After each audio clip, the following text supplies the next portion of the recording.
Right, so here we've got a partner 738 chainsaw. I just thought I'd take a quick video because I think this is quite an interesting thing. I've had this chainsaw for quite a while. It's not been used very much, was used once a year.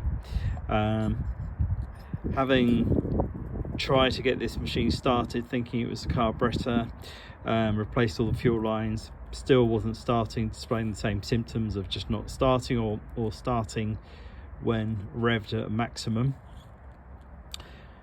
I discovered a YouTube video which showed you a very simple test of how to see whether there was compression in the piston. Tried that, which is literally involves holding the pull handle and just letting the chainsaw drop and seeing how quickly it drops. And as you can see, as I adjust the chainsaw, you can see the scoring on the piston and the completely worn down piston rings. Now I can only think this is either been under some heavy load, which I really don't think it has, or it's just a piece of garbage, and I probably wouldn't buy one of these chainsaws again. But as you can see there, the scoring on the piston, I'll just keep that in focus, so the piston going up and down, and you see the scoring and the marks on the piston ring.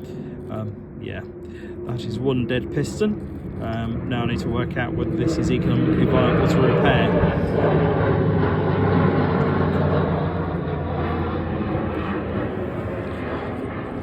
That was very timely. That was RAF Bryce Norton going overhead.